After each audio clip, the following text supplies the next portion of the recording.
দেখো তোমাদের এই যে ইউনিভার্সিটির কোশ্চেন গুলো ধরে ধরে আমরা করাচ্ছি। হ্যাঁ, ফার্স্টে দেখো এরকম কোশ্চেন হয়েছে যে what do you mean by thermodynamic equilibrium. বলেছে derive the equation for variation of equilibrium constant with temperature.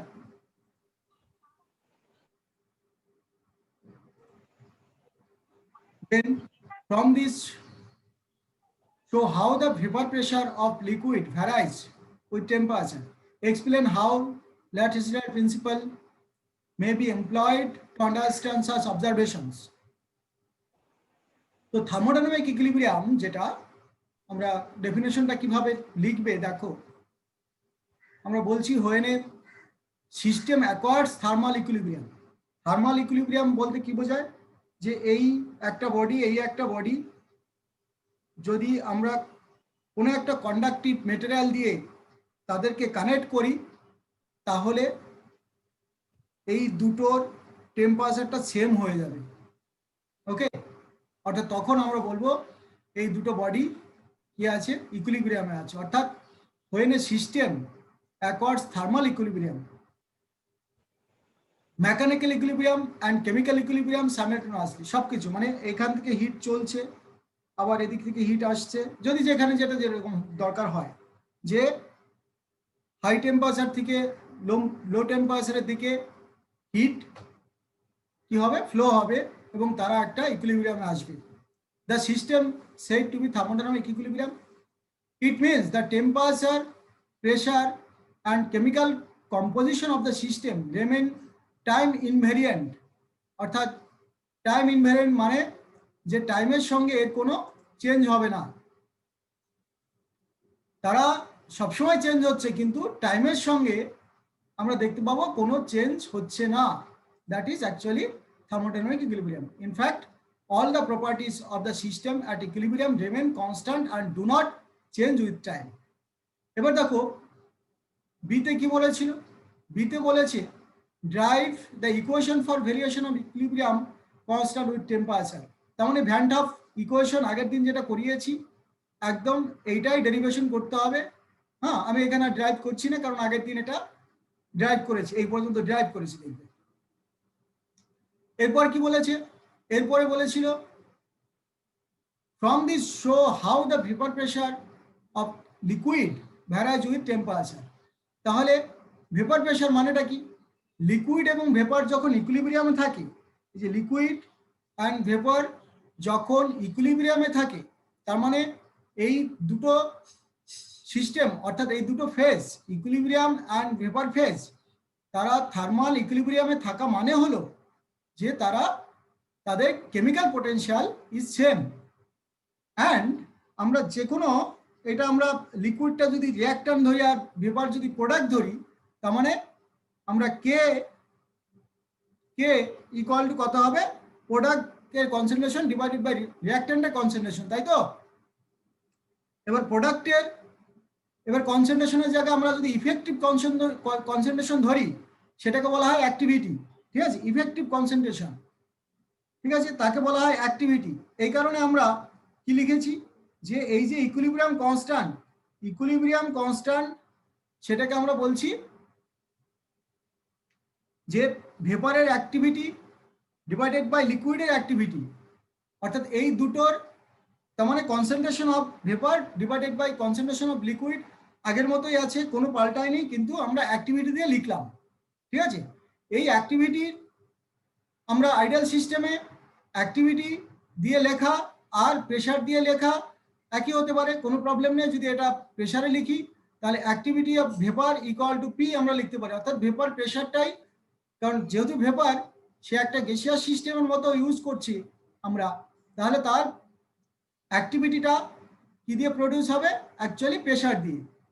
ঠিক আছে, অর্থাৎ আমরা the vapour pressure over the liquid, হ্যাঁ, লিকুইডের যেহেতু প্রেশারটা থাকে না, আমরা প্রেশার আমরা কার বলি, গ্যাসের হলে প্রেশার হয়, লিকুইড হলে তার কনসেন্ট্রেশন হয়, তাহলে এর অ্যাক্টিভিটিটা লিকুইডের অ্যাক্টিভিটিটা 1। তাহলে আমরা কি দেখতে পাচ্ছি, কে এ অর্থাৎ ইকুইলিব্রিয়াম কনস্ট্যান্ট, তখন এটা কেপির সঙ্গে ইকুয়াল হয়ে গেছে। Okay, the KP equal to P, কারণ কেপি ইকুয়াল টু পি মানে কি, এখানে এটা শুধু তো পি থাকবে, এখানে কে এ ইকুয়াল টু, এখানে ভেপার প্রেশারের জায়গায়, এই যে ভেপার অ্যাক্টিভিটি অফ ভেপারের জায়গায় শুধু প্রেশার থাকবে, তাই আমরা কি লিখতে পারি, যেহেতু কে এ ইকুয়াল টু কেপি, তাহলে কেপি ইকুয়াল টু শুধু পি আমরা লিখতে পারি। ক্লিয়ার? এবারে আমরা কি করতে পারি, যে এই যে একটু আগে যে ইকুয়েশনটা দেখলাম ভ্যান ডফ ইকুয়েশন, এই ইকুয়েশনে এই যে এলএন কেপি, তাহলে এলএন পি লিখতে পারি এবারে, কারণ কেপির জায়গায় আমরা পি লিখতে পারি, তাহলে সেটা আমরা লিখলাম। অ্যান্ড এই যে এখানে যে ডেল্টা ইসটা ছিল, what was the delta is, enthalpy change, এই তো স্ট্যান্ডার্ড এনথালপি চেঞ্জ ছিল। অ্যান্ড সেখানে এইখানে কি আসবে, যেহেতু এটা ভেপার হচ্ছে লিকুইড থেকে, তাই এটা লেটেন্ট হিট অফ ভেপারাইজেশন, সেটাকে আমরা এল দিয়ে ডিফাইন করলাম। ওকে, অর্থাৎ কেপির জায়গায় পি এলো, অ্যান্ড ডেল্টা আইসের জায়গায় hit of vaporisation, latent heat of vaporisation, অর্থাৎ এল ভিএপি এলো। ওকে, অ্যান্ড কনস্ট্যান্ট থাকছে, অর্থাৎ এটা আমাদের ভ্যান ডফ ইকুয়েশন থেকেই আমরা নিতে পারলাম লিকুইড অ্যান্ড ভেপার যখন ইকুইলিব্রিয়াম থাকবে। ক্লিয়ার? অর্থাৎ ডেল্টা ইজ এটা molar latent heat of vaporisation of the liquid and it is positive, কারণ তোমরা জানো যে 1 গ্রাম লিকুইড থেকে ভেপার হতে যতটা হিট লাগবে সেটাকে আমরা কি বলি, actually latent heat of vaporisation. Okay, তাহলে হিট লাগছে অর্থাৎ requirement of heat, that's mean positive, তার মানে এটা আমাদের পজিটিভ, এই জন্য লিখেছি। Okay, this equation shows the vapour pressure of liquid always increases with rise in temperature, অর্থাৎ এখানে যদি টেম্পারেচার ইনক্রিজ করে, তার মানে এই ভ্যালুটা অ্যাকচুয়ালি কি হবে, যে এটা ইনক্রিজ করলে এই ভ্যালুটা ডিক্রিজ করবে, এই ভ্যালুটা ডিক্রিজ করবে, কিন্তু সামনে আছে নেগেটিভ, তাই আমরা বলবো ইনক্রিজ করছি। ওকে, এবারে কোশ্চেন ডি নাম্বারে কি ছিল, যে কোশ্চেন ডি তে আছে দেখো, explain how large-scale principal may be employed to understand such observation. Large-scale principal কি ছিল, যে ইকুইলিব্রিয়ামের সময়ে যদি টেম্পারেচার, প্রেশার বা নাম্বার অফ মোলস তুমি যদি চেঞ্জ করো, তাহলে ইকুইলিব্রিয়ামটা ডিস্টার্ব হবে, এবং তারা আবার ইকুইলিব্রিয়ামে আসবে, হয় ফরওয়ার্ডে যাবে, না হলে ব্যাকওয়ার্ডে এসে আবার তারা ইকুইলিব্রিয়ামে আসবে, তাই তো, অর্থাৎ নিজেদেরকে সেভাবেই চেঞ্জ করে নেবে। তোমরা লার্জ-স্কেল প্রিন্সিপাল আগে থেকেই জানো তো। তো এবার কি, এই যে ব্যাপারগুলো, এটা যে লার্জ-স্কেল প্রিন্সিপাল দিয়ে তোমাকে এক্সপ্লেন করতে বলেছি, তাহলে this vaporisation process is always endothermic. বুঝলে কেন এন্ডোথার্মিক হলো, কারণ ডেল্টা এইচটা পজিটিভ, বা লেটেন্ট হিট অফ ভেপারাইজেশন সেটা পজিটিভ বলছি, পজিটিভ হলে এন্ডোথার্মিক হয়। And so when the temperature is increased, the process always tends to reduce the temperature effect by absorbing heat, and forward process favors according to large-scale principal. Okay, large-scale principal অনুসারে আমরা এটাই বলতে পারি। Liquid is more vaporised, অর্থাৎ according to this, temperature increase করলে যেহেতু এলএনপিটা increase করছে, তাই liquid is more vaporised and vapour pressure of the liquid is increased. Le-Chatelier principle thus may be used to understand the above variation of vapor pressure with temperature. Okay, এবারে এই ধরনের question এসেছে, if the equilibrium constant is double when T rises from 300 Kelvin to 310 Kelvin, find the standard enthalpy of the reaction. What should you include? দেখো, if the same rise of temperature half the equilibrium constant. এবারে আমি এই van Hoff equation একটা আলাদা form use করেছি। দেখো, এইটা যদি না বুঝতে পারে আমি এখানে বুঝিয়ে দিচ্ছি জিনিসটা, সেটা কিরকম, যে এই ফর্মটা আমরা কোথা থেকে পেতে পারি, এই ফর্মটা আমরা পেতে পারি কোথা থেকে, এই ফর্মটা আমরা ড্রাইভ করতে পারি। ঠিক আছে, বুঝলে ব্যাপারটা কিভাবে ড্রাইভ করতে পারি, এখনো আসছে, সৌমিক মল এখন এলো। দেখো, ভ্যান ডফ ইকুয়েশন আমরা যেটুকু পেলাম সেখান থেকে আমরা কি পেয়েছি, অ্যাকচুয়ালি আমরা এইভাবে লিখতে পারি যে ডি ln kp, হ্যাঁ, এই যে ln kp যেটা ছিল ln kp, এই যে এখানে ফার্স্টে থেকে আমরা এইটা এই ইকুয়েশনটা নিচ্ছি ln kp, এই ইকুয়েশনটা যদি আমরা লিখি দেখো, যে ln kp equal to minus delta H0 by R 1/t plus ছিল ইন্টিগ্রেশন কনস্ট্যান্ট। ওকে, এবারে সেই জায়গাটায় আমরা যদি এটাকে ডেরিভেটিভ করি উইথ রেসপেক্ট টু টি, এই জায়গাটাকে আমরা যদি ডেরিভেটিভ করি উইথ রেসপেক্ট টু টি, তাহলে আমরা কি পাবো? D ln kp dt equal to কত হবে? Plus delta H0 by R T square, আর কনস্ট্যান্টটা 0 হয়ে গেল। ওকে, ডেরিভেটিভ করলে আমরা কি পেলাম? ডেল্টা ইজ বাই টি ছিল, তাই তো, তাকে ডেরিভেটিভ করলে 1/t স্কয়ার এলো। ওকে, আর ডেল্টা ইজ অ্যান্ড আরটা কনস্ট্যান্ট আছে, আর ইন্টিগ্রেশন কনস্ট্যান্ট যেটা ছিল সি, সেটা 0 হয়ে গেল। ওকে, তাকে ডেরিভেটিভ করলে তাহলে আমরা কি দেখলাম? তখন আমরা দেখলাম যে এই যে ইকুয়েশনটা, অর্থাৎ আমরা যদি লিমিট নিয়ে নেই, মানে ডি ln kp কোথা থেকে, যদি এইভাবে নিতাম ইকুয়েশনটাকে, যে ডি ln kp, এটা নিচে ডিটি, সেই ডিটিটাকে আমি এইদিকে লিখবো। Okay, delta H0 by R DT by T square. এবার লিমিট নিলে আমরা তো কি করব? আমাদের ইন্টিগ্রেশন কনস্ট্যান্টটা দরকার ছিল না।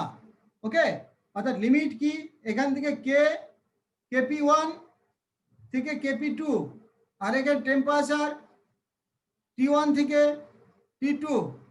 ওকে, অর্থাৎ এইটাকে যদি আমরা ইন্টিগ্রেশন করি তাহলে আমরা কি পাবো? এই যে এখান থেকে জাস্ট ln kp বেরিয়ে আসবে, তাহলে লিমিট কত হবে? ln kp2 minus ln kp1, clear, equal to delta is R. তাহলে আমরা এই যে ln kp2 minus ln kp1, সেটাই ইকুয়াল টু এইটা, অর্থাৎ ln kp2 by kp1, clear. আর এদিকে কি লিমিটটা কি আছে? T1 থেকে T2, তার মানে 1/T1 মাইনাস 1/T2, ক্লিয়ার।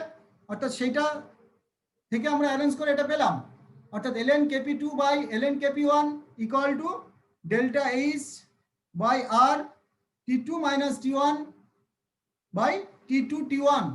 ওকে, এবার আমাকে এখানে যে জিনিসটা বলেছে টেম্পারেচার দেখো দুটো দিয়ে দিয়েছে, তাহলে এই জায়গাটা আমরা টেম্পারেচার দুটো বসাবো। এটা 300 কত হলো? 310 দিয়েছে, আর এটা 300 দিয়েছে। ওকে, এই কেলভিনটা বসিয়ে দিলাম জাস্ট, আর ডিফারেন্সটা কত? 310 minus 300 equal to 10। Delta is বের করতে দিয়েছে, তাহলে আমরা এনথালপিটা পেয়ে গেলাম, এটা জুল পার মোলে বেরোলো। এবার কি, the formal reaction is endothermic, কারণ এই যে আমরা জিনিসটা দেখলাম, while the letter reaction is exothermic, clear. অর্থাৎ ফর্মাটটা কি ছিল? এন্ডোথার্মিক ছিল। পরে যেহেতু এটা আমরা ক্যালকুলেট করে দেখলাম এইটা নেগেটিভ এসছে, তখন এটা কি হবে? Exothermic, clear. দেখো পরের কোশ্চেন এরকম এসেছিল একবার, at 1000 Kelvin the value of Kp for the reaction।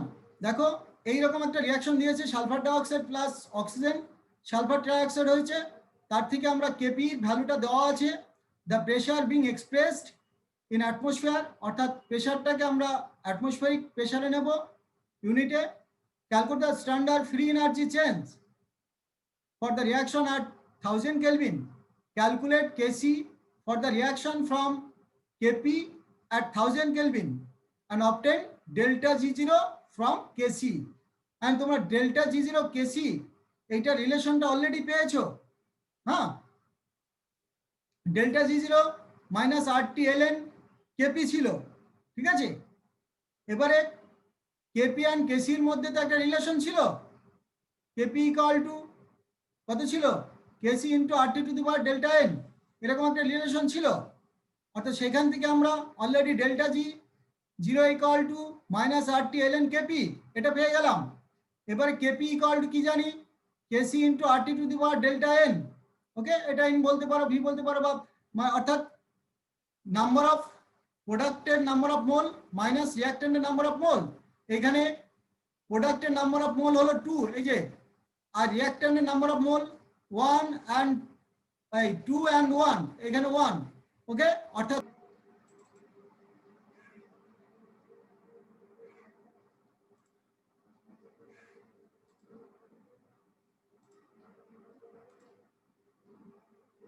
দেখো, শুনতে পাচ্ছ তো? হ্যালো, হ্যাঁ স্যার। ওকে, ডিস্টার্ব হচ্ছিল বোধহয় না। দেখো কি হলো, KP equal to KC R T to the power delta N. তাহলে এই এন এর ভ্যালুটা, ডেল্টা এন এর ভ্যালুটা কত হলো, -1। এটা বুঝেছো যে সালফার ট্রাইঅক্সাইড হচ্ছে 2 মোল, কোথা থেকে, 2 mole sulphur dioxide plus 1 mole oxygen থেকে। ওকে, অর্থাৎ কেসি ইকুয়াল টু তাহলে KP into R T, and এটাই আমাদের এই ভ্যালুটা দিয়ে দিয়েছিল। হ্যাঁ, এটা হলো অ্যাটমসফিয়ার ইনভার্স। দেখো এই যে আর এই কেপির ভ্যালু আর আর এর ভ্যালু লিটার বসিয়েছি, ক্লিয়ার। অ্যান্ড টি এর ভ্যালু এই যে 1000 কেলভিন, এটা ক্যালকুলেট করলে কত হয়, 287 এত লিটার পার মোল হয়। Okay, and delta G zero respect to KC. Hello, হ্যাঁ স্যার, শোনা যাচ্ছে। ওকে ওকে ওকে, দেখো তাহলে, হ্যাঁ স্যার শুনতে পাচ্ছি। তাহলে delta G zero calculated from KP, আমরা এখানে আরেকটা পার্ট রয়েছে, ঠিক আছে, এই পার্টটা ক্যালকুলেট এত KC from relation from KP and এত and obtain the value of delta G zero. তাহলে ডেল্টা জি জিরো আমরা এভাবে ক্যালকুলেট করি কেসি থেকে, ক্লিয়ার। এই কেসির ভ্যালুটা আমরা এখান থেকে পেয়ে গেছি। এবারে delta G zero calculated from KP is the free energy change when each gas is at the partial pressure of 1 atm. Delta G0 calculated from Kc is the free energy change when each gas is at concentration of 1 mole per liter. অর্থাৎ দুটো শুধু ইউনিটটা আলাদা, একটা হলো 1 atm আর এটা মোল per litre. যেহেতু KC মানে হলো কনসেন্ট্রেশন টার্ম, অর্থাৎ কনসেন্ট্রেশন টার্ম থেকে মোল পার লিটার তার ইউনিটটা আসে, আর প্রেশার টার্ম থেকে এটিএম আসে। ওকে, এই জন্য এরা আমরা কি বললাম, the reference state is two cases are different, so the value of delta G zero of the reaction are different, clear. একটা প্রেশারের ইউনিট থেকে এসছে, আর একটা কনসেন্ট্রেশন থেকে এসছে। কেসিটা কনসেন্ট্রেশন থেকে, ডেল্টা জি জিরোটা কেপি থেকে, ক্লিয়ার। অর্থাৎ এই যে তোমাদের প্রবলেমগুলো, তোমাদের আর বাকিগুলো সবাই কোথায় আছে জানি না। হ্যাঁ, তোমরা এইগুলোকে প্র্যাকটিস করো। হ্যাঁ, এই ধরনের প্রবলেমগুলো কিন্তু আমাদের ইউনিভার্সিটিতে এসছে এবং আসে। অ্যান্ড এই যে different type of van't Hoff equation, van't Hoff ইকুয়েশনে আর কি দেখতে পেয়েছো, ভ্যান ডফ ইকুয়েশনে আমরা আরেকটা জানি যে, তুমি যদি এটা দেখো যে এই যে কেপি দিয়ে যে রিলেশনটা পেলাম, সেখানে যে ভ্যান ডফ ইকুয়েশন কি ছিল, D L N KP by DT equal to delta H zero. Okay, delta H zero by R T square. এইখানে van't Hoff equation in terms of KC যদি আমরা করি, তাহলে আমরা কি পাবো, দেখো আমরা কি ইকুয়েশন জানি, ইকুয়েশন জানো যে ডি ডি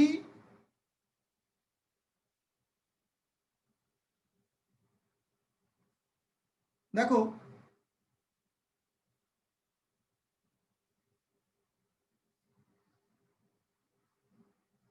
এখান থেকে দেখো, কালারটা পাল্টে দিই,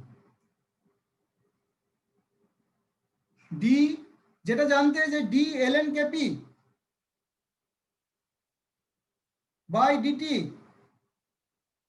ইকুয়াল টু,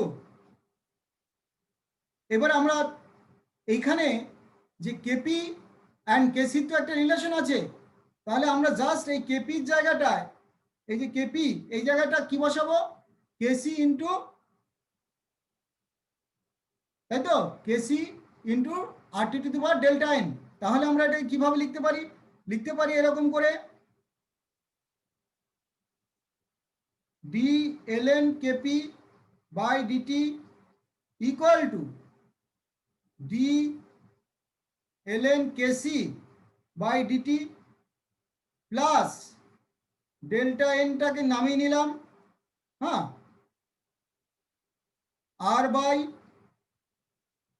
ডেল্টা এন আছে এখানে, delta N into R by RT, অর্থাৎ এটাকে এক্সটেন্ড করলাম, কারণ কেপির জায়গায় KC into RT to the power delta N বসালাম, তারপরে দুটোকে ln নিয়েছি, অর্থাৎ কেসিকে ln নিয়েছি, ln নিলে এটা ডেল্টা এনটা তোমার মাল্টিপ্লিকেশন হলো, এই তো, না বুঝলে না, না বুঝলে এভাবে বোঝাচ্ছি, দেখো কেসি ইকুয়াল তোমার কেপি ইকুয়াল টু কত ছিল, KP equal to KC RT to the power delta N, এটা ছিল।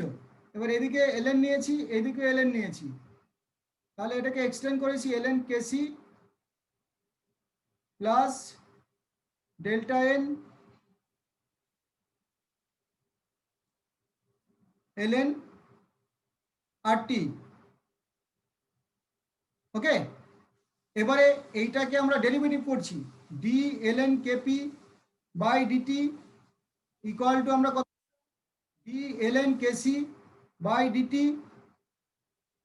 Plus delta N into R by RT, okay, এইভাবে আমরা লিখতে পারি, এটা ডেরিভেটিভ করলাম।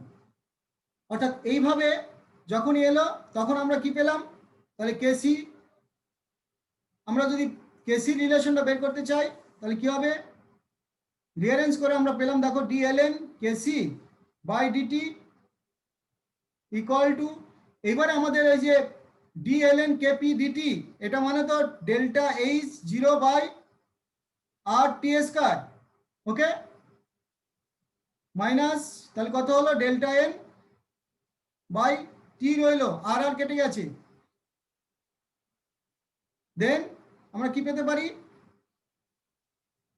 D ln KC by DT equal to, এবার এটাকে যদি আমরা এলসিএম করি তাহলে কত পাই, delta H 0 minus delta N RT divided by RT square, এটা পেলাম। যেহেতু ডেল্টা এইচ ইকুয়াল টু কি, delta H equal to delta E বা U plus delta N RT, এটা জানো তো, যে delta H equal to delta ই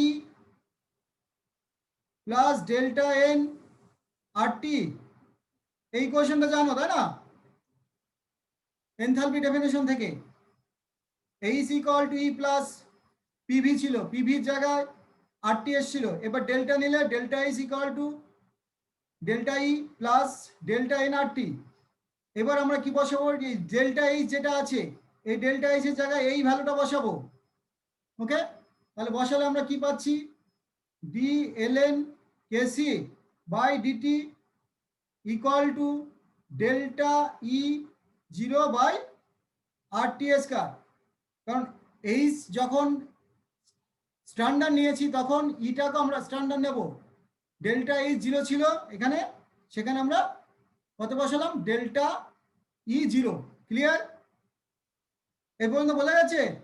অর্থাৎ এটা হলো আমাদের কেসি, এবং কেসি দিয়ে আসলে তাহলে কি হলো, ইন্টারনাল এনার্জি দিয়ে রিলেশন আসবে, আর যখন কেপি দিয়ে আসবে তখন এনথালপি দিয়ে রিলেশনটা এলো, মাথায় রাখতে হবে। তাহলে দুটো ইকুয়েশন কি পেলাম, ইকুয়েশন একদম সিমিলার পেলাম, D ln KP by DT equal to ছিল delta H 0 by R T square, এটা যখন কেপি ছিল, আর যখন এটা D L N KC DT equal to কত হলো, ডেল্টা ই বা ইউ যা বলো, ডেল্টা ই 0/RT স্কয়ার, অর্থাৎ একটা কেপি আর একটা কেসি দিয়ে ভ্যান ডপ ইকুয়েশন। ওকে, এবার এটাকে আবার তোমরা যদি লিমিট নিয়ে তুমি ডেরিভেটিভ ইন্টিগ্রেশন করো, তাহলে আবার সেই ইকুয়েশনগুলো ফিরে পাবে যেটা আগে এটা ছিল। ঠিক আছে, এই ইকুয়েশনটা ফিরে পাবে, এই যে বোঝা গেছে, এই ইকুয়েশনটা তুমি ফিরে পাবে। ওকে, যদি ওটাকে ইন্টিগ্রেশন করা যায়। ঠিক আছে, তো এই এই প্রবলেমগুলো প্র্যাকটিস করো।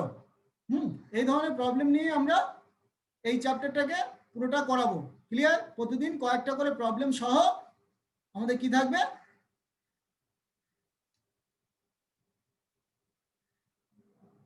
ঠিক আছে, এই পর্যন্ত, চলো।